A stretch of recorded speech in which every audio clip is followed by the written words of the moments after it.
All right, I know I did 169 and 170 on your lesson plans, but we're just doing 170 today. I don't know what I was thinking when I did that. But it'll be fine. 170's got plenty to do on it. A good review of things we've been going over. We've been going over a lot of pronoun stuff. So take your time on this. I'll do a few in each of these for you to get you started. And then I'll leave you to do this on your own. And I'm sure you'll do just fine. All right. So we are determining the use for the pronoun in the parentheses and writing it in the blank.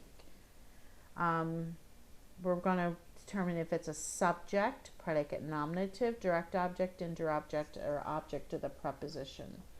After determining the use of the pronoun, cross out the pronoun which is in the wrong case. All right, so this is what we do. We look at number 1. Abigail lent my sister and I or me a copy of Peter Pan. So you might have to go ahead and get rid of the prepositional phrase. I'll give you extra credit for that, right? So we're not tempted to make that something it's not. So Abigail is the subject. She lent a copy. So this is the subject. This is a verb. You don't have to label all these. That's the direct object. She labeled a copy to the sister and me, okay? So this part, these guys are the indirect object. So right off the bat, I know this is the indirect object. So indirect object needs objective case, which is me. And if you're not for sure, just get rid of my sister and. So you could say, Abigail lent me a copy of Peter Pan. See how that just sounds right? All right, so we're going to cross out the I.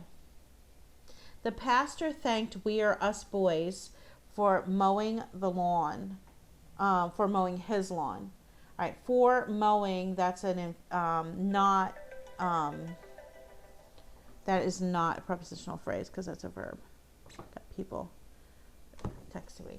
Okay, so the pastor thanks boys, right?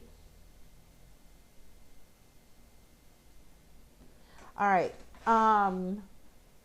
So he thanked us boys or we boys. Well, he thanked, actually boys, oh my goodness, don't even look at me like that's in a positive because us is the direct object, right?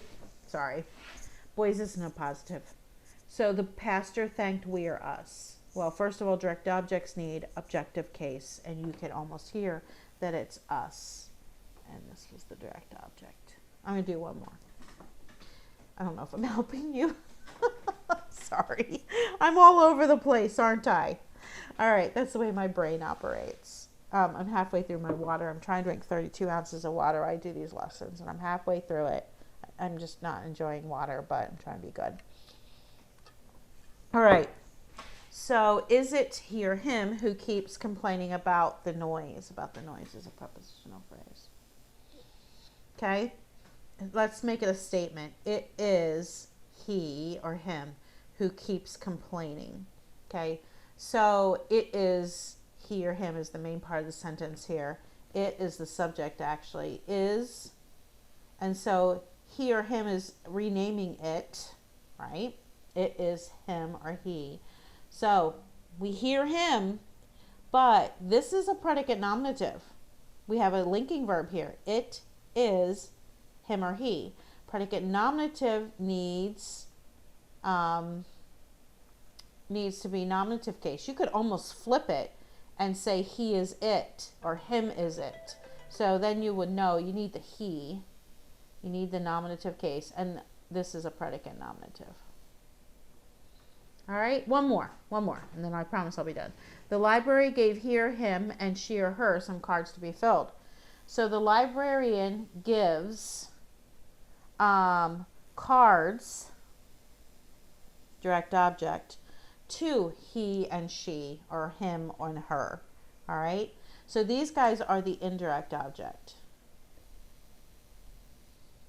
If you say he gave the cards to, Okay, so they're kind of like an indirect, they are the indirect object. You can use the word to and from of them and it makes sense. All right. That indirect object needs objective case. So you need him and her. All right. So you can do the rest on your own. You don't have to label them, but labeling them might help. But if it gets a little, you don't have to. Down at the bottom, and if you want to do the prepositional phrases, great. In the blank before each sentence, write the case of the pronoun that would be needed to complete the sentence, either nominative or objective case. Be prepared to explain your reason to the class. Or to yourself. Explain it to yourself, Gabe. And just like talk to yourself. And April, your siblings will think you're crazy. That's okay. Two oceanographers are Don Rivers and... So you're putting one in there? Do you have to put in the blank before right case? Oh, you don't have to put a pronoun in there. You have to tell what case you would use. So can we just make this easier and write N for nominative and O for objective? Would you object to that? I don't think so. All right, so oceanographers is your subject. R is a linking verb. And so these guys are predicate nominative. So you would need nominative case. So you can just put an N there. Okay. You would say like Dr. Rivers and he or something like that. David and blank are studying the emperor penguin. David and whoever, you could say I, are the subject. And subject always gets nominative case. Do blank know what a rookery is?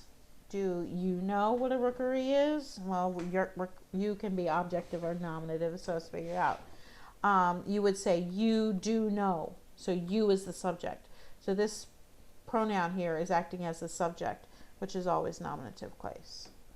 I'll keep going until I get an objective case and I'll quit. The ladder of the walrus, heard, by the way, this is a prepositional phrase. So the leader must be, once again, we have a subject, we have a linking verb. This has got to be a predicate nominative. Here we go. Sea otters often eat them, you could say, right? Sea otters are the subject. They eat the direct object. They directly eat the direct object. Obviously, that one's an objective case. So I finally got to an objective case, so I'm going to quit with that one. So you do 5 through 14 and 6 through 10 on your own, and if you want to mark prepositional phrases, great. I'll give you the points for them. All right, you guys have a lovely weekend. I'm praying that maybe we can get together back to school in May. Let's pray. I miss you guys. Ready to go back to school. I kind of have the room all torn apart. I've been tearing things down. I need to get over there and start cleaning up because at first I thought, oh, there's no way we're going to go back. And I thought, I might as well just get it ready for next year. And then I thought, wow, maybe we'll be able to go back. And I thought, I better keep this room all cleaned up because maybe we'll get to come back together again. So maybe I'll come in this week and start cleaning up. And maybe the Lord will bless my efforts and let us come back to school. You guys have a good weekend. See you later.